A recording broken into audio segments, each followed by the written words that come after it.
Pwede bang ibang tao ang mag-asikaso ng apostille ng birth certificate mo o nung kung anumang documents?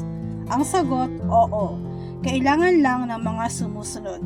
Una, authorization letter. Kailangang nakalagay ang pangalan ng mag-aasikaso at dapat ay pirmado ng may-ari ng document. Hindi na ito kailangang ipanotaryo. Pangalawa, photocopy ng passport o kahit na anong valid ID na may-ari ng document. Pirmahan ito ng 3 beses.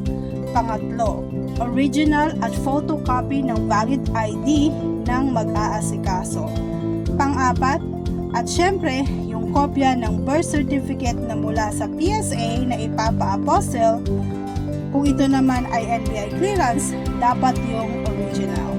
If you want to know how to teach in the US and other countries on a visa without a placement fee, follow my Facebook page and subscribe to my YouTube channel.